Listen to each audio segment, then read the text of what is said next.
She kissed me goodbye wearing my college hoodie, then sent him a mirror pic in it before she'd even pulled out of the driveway. That cheating snake used my love like lingerie. I stared at the photo on his phone, still warm from the gym. She has no idea what's coming. I found out on a Tuesday. Not by mistake, by precision. It started with the gym. I usually hit the weights around 5:30 a.m., same as always. That day, I forgot my wrist wraps. When I circled back, her car was still in the driveway. She was supposed to leave for work at 6. Inside, the lights were on. Kitchen. Living room. Bedroom. I didn't go in. I stood there for a second, listening. The silence had a shape, too perfect, like someone had just vacuumed sound itself. Then I left. At 11:42 a.m., I saw the photo. Not on her phone. On his. Greg, a guy from the gym, always too friendly with everyone's wives, always laughing a little too long. The kind of guy who wears joggers too tight and calls everyone bro. I'd lent him my phone charger. He was on the bench next to me when his phone lit up. I wasn't trying to see it. But the lock screen preview doesn't lie. There she was. Mirror selfie. My hoodie. Nothing else. Tongue between her teeth like some high school tease. The caption. Still smells like him. Let's ruin it. I froze. Not rage. Not shock. Just a drop in temperature behind my eyes. I didn't say a word. I finished my reps, returned his charger. Drove home. The house felt different. Not visibly, just off. Like the walls knew. Like they were watching me. She came home around 5:30. Still wearing the hoodie. My hoodie. She kissed me at the door. Hey babe. You look tired. I stared at her lips. The same ones from the photo. Long day, I said. She smelled like peppermint gum and someone else's confidence. I noticed the little things. Her bra was different. She never wears lace to work. She had new earrings, too. I'd never seen them before. We ate chicken piccata. She told me about her day, meetings, emails, someone brought donuts. She talked like she hadn't just sent the pic 6 hours earlier. Like I was some stupid dog that would keep wagging its tail as long as she threw a bone. I asked her about Greg. Casually. He seems cool. You ever talk to him? She shrugged. Just small talk.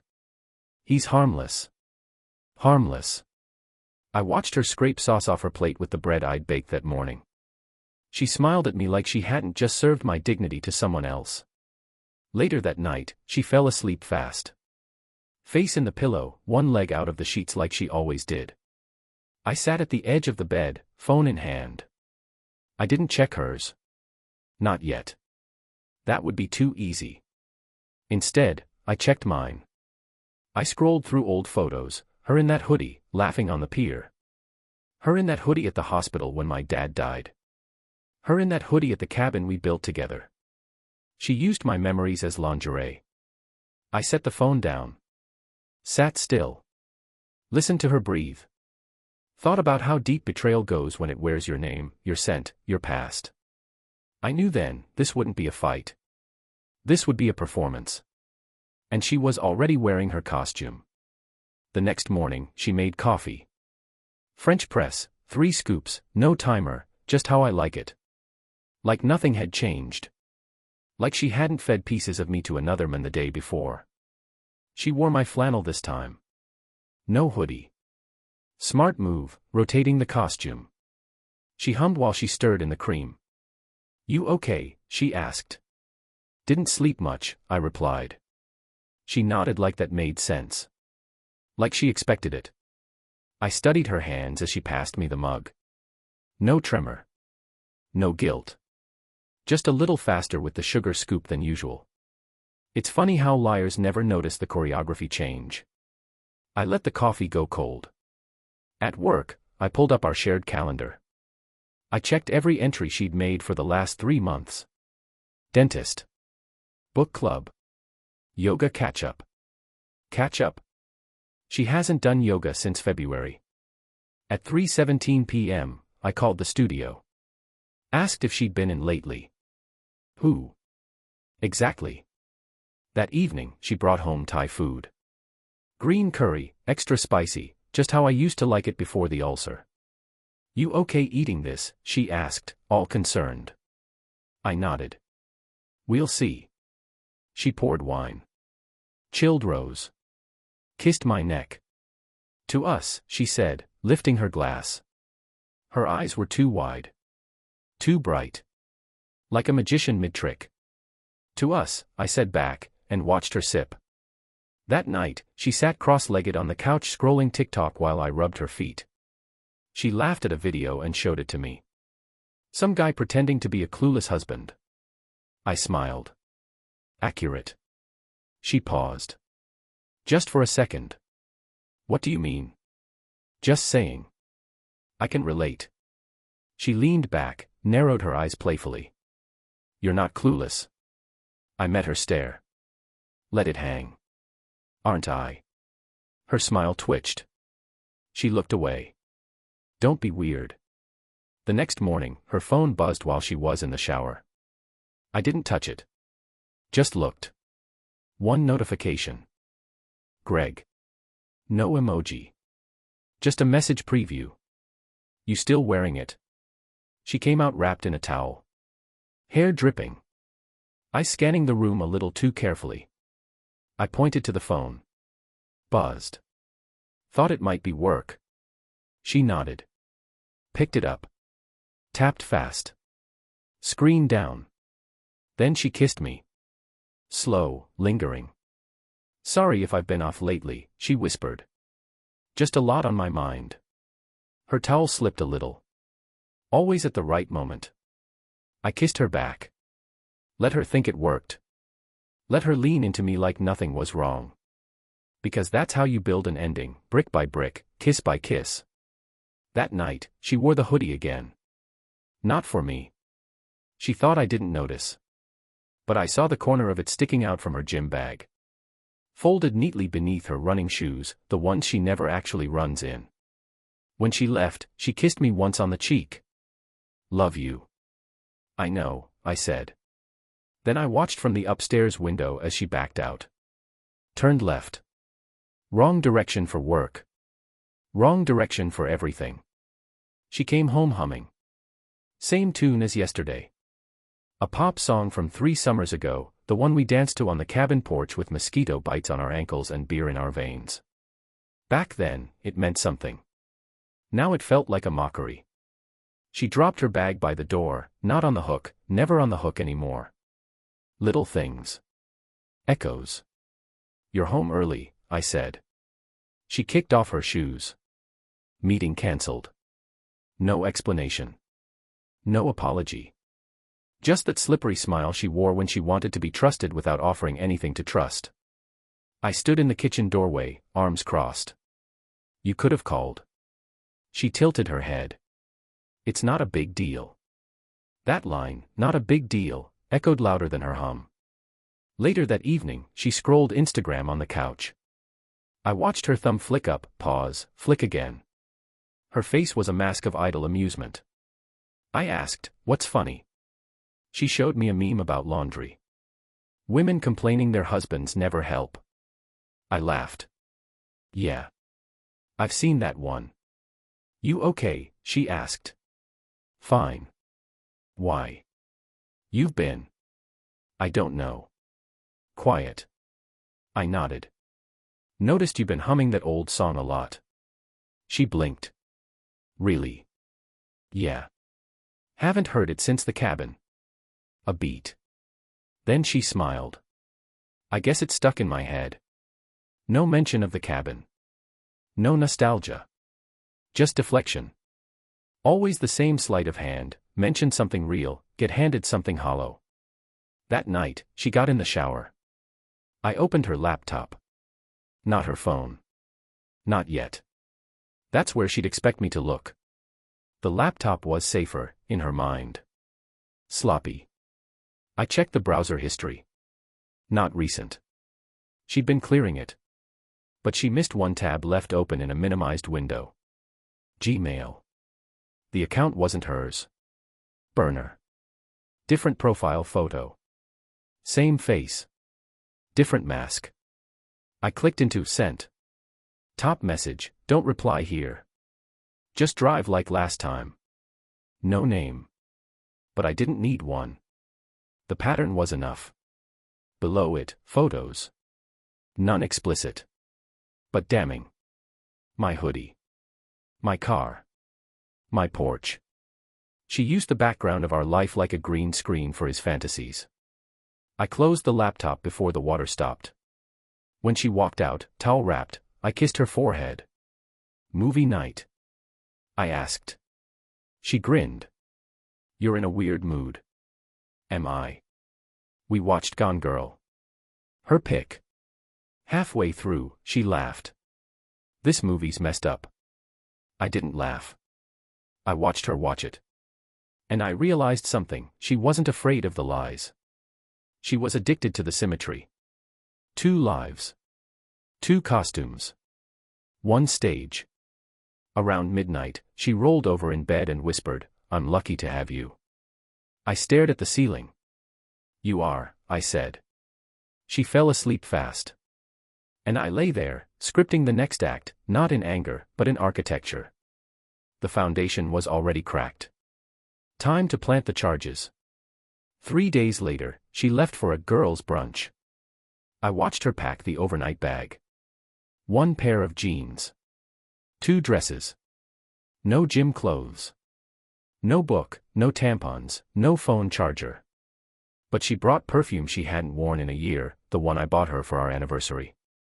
Still half full. Still untouched. She sprayed it once on her wrist. Rubbed it on her neck. "You think this smells too strong?" she asked, turning her back to me like that was safer. I walked up behind her. Kissed her shoulder. "No. Smells like you." She paused. Just long enough to decide which lie to wear. Then she smiled through the mirror. "Good. I'll see you tomorrow. I'll be here." She didn't ask what I'd be doing. She never does anymore. I followed from a distance. Rented car. Tinted windows. She didn't see me pull out 2 minutes after. Didn't notice I took a different road but ended up 3 cars behind at the freeway merge. She didn't go to brunch. Didn't even drive to the city. She went to a residential street in Westbrook. Parked outside a tan single-story house with hedges trimmed to military precision. Greg opened the door. Same joggers. No shirt. She hugged him like a returning soldier. Held the back of his head. He kissed her like he owned her mouth. I parked half a block away.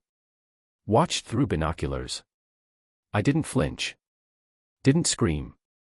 Just took note. Time, 11:14 a.m. Weather, 72 degrees. Slight overcast. Her hair was up. No lipstick. They went inside. Curtains closed. I didn't need to see more. Instead, I drove back downtown. Parked near her office. Walked to the building. Talked to the receptionist. Friendly woman. Red curls. Said she'd seen Amanda just once this week. Monday. She smiled. She seems nice. Hope she's feeling better. I played dumb. Feeling better. Oh. Didn't she tell you? She said she had food poisoning Tuesday. Tuesday. The same day she sent him that photo. The web was breaking down. She couldn't keep up with her own lies. That evening, she texted from his house. Love you. Hope your day was good. CUTMRW. I didn't reply. I opened a private browser and created a new Dropbox account. Uploaded everything. The photo from his phone. The burner email screenshots. The surveillance clip I'd captured from my dashcam as they entered the house. I named the folder, proof_Amandalai. Set it to private. Shared it with one person, my lawyer. She came back the next day with fresh coffee and fake stories. Brunch turned into a sleepover. We drank too much. You know how Rachel gets. I nodded. Sure. She handed me the coffee. Got your favorite? Coconut milk, 1 pump vanilla. It was wrong. I take oat milk now. Switched 3 weeks ago. She hadn't noticed. That night, she sat cross-legged again on the couch. TV on. Some show about couples rebuilding trust after infidelity. She said, "Can you imagine going through that?" I said, "Yeah. I think about it a lot lately." She looked over, but I didn't meet her eyes. Because I wasn't talking to her. I was talking at her. Setting the stage. She didn't know she'd been cast in her final role. Saturday morning, she left her phone on the kitchen counter. Unlocked. She never used to do that. Never. She was outside watering the plants, an act she only ever performed when she felt guilty. Her way of restoring some balance to the domestic equation. Hydrate the soil, lie to the men. I didn't touch the phone. I mirrored it. Used an old tool from my IT days, a sync app meant for parents. Took 5 minutes. Now every text, image, and notification she received, I received too. Silently. She walked in, humming again. Same damn song. I smiled. Plants still alive. Barely. She kissed my cheek. They're dramatic. She was glowing. That post-lie glow. Not from sex. From getting away with something. 2 hours later, she got a message. It buzzed on her phone. Then mine. Greg. Can still taste you. Still wearing the shirt. Don't wash it. She giggled as she read it, standing at the sink. Bit her lip, locked the screen, then came to sit beside me on the couch. "Wanna go hiking tomorrow?" she asked. "Just us. No phones. Detox." "Sure," I said. No phones. Classic misdirection. She was already planning to vanish for a few hours. Signal drop as cover. I nodded. Sounds nice. That night, she wore my college sweatshirt to bed. No makeup. Clean face. Fresh breath. She curled up beside me like nothing in her mouth had ever belonged to anyone else. I lay there, receiving every text from Greg as they came in. "I'm addicted to you. Can't believe you're going home to him after that. Tell him you're sick TMRW. Come back." She didn't reply to that last one. She just looked over at me and whispered, "You still love me?" I nodded. "Of course." She smiled and drifted off, breathing soft and even. I stared at the ceiling, feeling the heat of my own pulse climb into my jaw. Sunday morning, she woke up dizzy. Said she might skip the hike. Maybe we could just stay in. I insisted. No. Let's go. She resisted. For 3 minutes. Then folded. We drove up to Red Bluff. Quiet trails, jagged hills. She wore yoga pants and a tank top. No bra. Performance gear. Halfway up the trail, she tweaked her ankle. Sat down dramatically. "We should go back," she said. I knelt. "Let me see." She pulled her leg back. "It's fine." I looked into her eyes. "You sure?" She nodded, too fast. We sat for a while. Ate granola bars. She kept checking the time, pretending she wasn't. I didn't press. I just observed. Back home, she napped. Greg messaged at 2:41 p.m. "So you're ghosting me now?" Thought we were past that. She responded 15 minutes later. "Can't talk. He's acting weird." Weird. That's what truth looks like to a liar. I spent the next 2 days gathering threads. Receipts for hotel rooms under fake names. I matched the dates to calendar events, self-care retreat, client dinner, Rachel's art show. She wasn't even creative. Just bold. I found a shared Google document used only once, but it was enough. Trip planning. A weekend she said she was in Boston. She was in a cabin 2 towns over. With him. I printed everything. Bound it. No drama. Just evidence. 47 pages. Clean and cold. On the last page, I added a note in my handwriting. You wore my life like lingerie. It doesn't fit you anymore. I stored the binder in a locked drawer. Not for her. For the execution.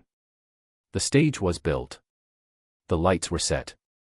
She was still rehearsing her lines, not knowing the curtain was already lifting. Tuesday, 3:03 p.m. She texted. Running late. Can you start dinner? I was already standing in the garage, holding a receipt she'd dropped in her car. A gas station 43 miles west. Time stamped 1:26 p.m. She wasn't running late. She was circling back from another lie. Dinner was roast chicken. Her favorite.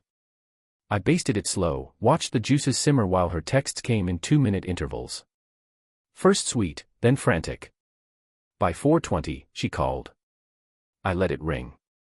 She walked in at 4:52, keys jingling, hair a little too perfect for a long day. Smells amazing, she said. I turned. Wiped my hands.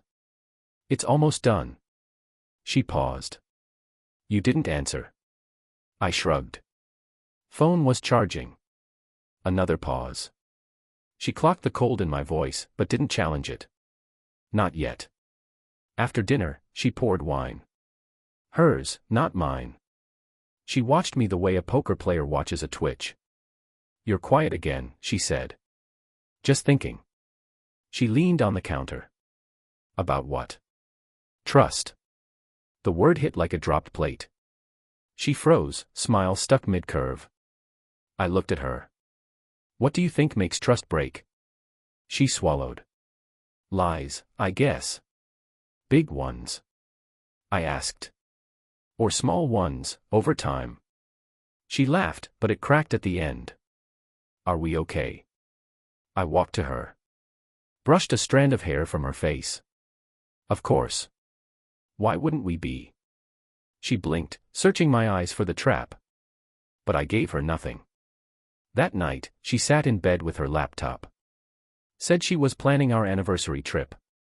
Clicked through beaches and Airbnbs. I stood behind her silently, watching the screen. Her cursor hovered over a listing in Cabo. She turned. You'd like this one? I kissed her shoulder. Perfect. She smiled. Too wide. Too hard. Like a child showing a forged report card. I said, I'm going to shower. While the water ran, I texted Greg from a burner app, cloned his number. Need to see you tomorrow. Can't keep doing this with him around. She replied in under 60 seconds. Where? Your place. 6:30, I'll sneak out after dinner. I dried off. Walked back into the bedroom. She was already curled up, screen dark, pretending to sleep. I lay beside her. Whispered, I'm lucky to have you. She didn't reply. She just let the lie hum between us, thinking it had power. The next day, I left work early. Parked outside Greg's place again. Watched her arrive right on time. No disguise this time. Just bold. Hair down. Lip gloss. She let herself in with a key. 10 minutes later, I sent the file. Dropbox link. Evidence. The whole 47-page binder. Sent it to her boss. Her mother. Rachel. Greg's ex-girlfriend, found her via Facebook. And to her. Subject line. Act 3, Curtains. I waited. At 6:48 p.m., her phone buzzed. Then mine. What the F** did you do? No punctuation. Just panic. Greg stepped outside 20 minutes later, shirtless, again. Yelling into his phone. I didn't listen. I drove away. Back home, I placed her packed suitcase by the door.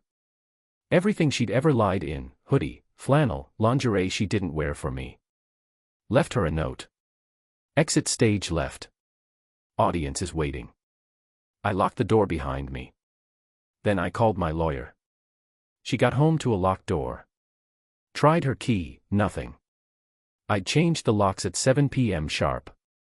Ring camera caught the moment perfectly. She looked confused first. Then scared. Then angry. She banged. Once. Twice. Called out, "Mark."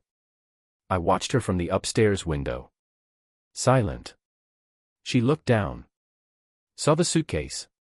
Her things. Then she saw the folder taped to the front door. Emergency contacts, your lies. Inside. A printed list of every email and message from Greg. The sync screenshots. Copies of her burner Gmail activity. Her yoga class receipts with timestamps that matched hotel bookings. And on top, a post-it. You wore my name like armor. It's paper now. She screamed. Not loud, just that strangled, desperate sound a person makes when they realize the game's over and the scoreboard's public. She tried the door again. Begged. Please let me explain. I didn't. I texted one word, stage. 10 seconds later, her phone buzzed again. My Dropbox link had gone viral. Someone, probably Rachel, had shared it. Her mother called her 5 times. Then once more, to me. I let it ring. Greg messaged at 8:17 p.m. What the hell did you do? You just blew up my life. She replied. Mark found everything. He sent it to everyone. Then silence. No reply from Greg. Just the sharp, sudden vacuum of abandonment. At 8:31, she tried Facebook. Changed her relationship status to, "It's complicated." 3 minutes later, I updated mine to free. She logged off. At 9:04, I got a call from her boss. Voicemail. We're putting Amanda on immediate leave pending investigation. This is extremely serious. Thank you for bringing this forward. The company had strict policies about moral clauses. Especially when those lies involve company time, burner phones, and forged client meetings. By 10 p.m., she was still outside. Curled up on the porch like a stray that used to be housebroken. Crying into her hands. I watched her from the bedroom window, sipping the same wine she used to pour for me. No tears. No satisfaction. Just closure. The kind that tastes like metal and silence. When she finally stood up, she looked at the door one last time. Not as a wife. Not as a liar. But as a woman who'd finally seen her own reflection, unfiltered, unprotected. She picked up the suitcase. Walked off into the night. No car. No plan. Just shame dragging behind her on tiny wheels. I walked downstairs. Sat on the couch. Deleted her contact. Removed her from the family Netflix plan. Logged her out of the shared Spotify. Then I sent one last email. To Greg's ex. Subject, thanks for the silence. Here's the truth. Attached was everything. Because even the quiet ones deserve to know the shape of the knife in their back. I filed for divorce at 8 a.m. sharp. No calls. No warnings. No lawyer letters to ease the blow. Just cold paperwork delivered to her mother's address. She was staying there now, of course. Couldn't face her friends. Couldn't face the lease she co-signed with shame. The documents were airtight. No contest. No alimony. No assets beyond what she entered with. She hadn't worked long enough to argue financial contribution. But I gave her one gift. A line in bold, highlighted yellow. All digital materials shared publicly were obtained legally. Because snakes twist. And I wanted the record straight. She called 3 times. Left voicemails full of half-choked apologies. It wasn't real. I was confused. You stopped looking at me like you used to. Like my gaze was the match that lit her infidelity. She tried one more. You were cold. I felt alone. I didn't respond. I archived them. Sent them to myself in a folder titled Excuses, Deleted Scenes. Greg went dark. His socials vanished. Word got out, not from me, but from the leak. Someone had screen recorded the Dropbox folder. Posted it anonymously in a Facebook group. It reached his workplace. HR got involved. His girlfriend, now ex, tagged him in a long post about betrayal, manipulation, and co-abuse. His comment? Nothing. His silence was louder than her screams. Amanda showed up at my office on Friday. Security called me. Said a woman was in the lobby, crying, refusing to leave. I walked down. She looked up when she saw me. Eyes swollen. Hoodie too big. My hoodie, the same one from the photo. I just want to talk, she said. I looked past her. At the door. That's all you ever wanted. Talk. While you strip truth out of my life one lie at a time. She took a step forward. Please, Mark. I didn't love him. It was. Stop. She froze. I stepped closer. Quiet. Calm. Final. You think I did this to hurt you? She nodded. I didn't. I leaned in. I did it so you couldn't lie about it later. She left. Slowly.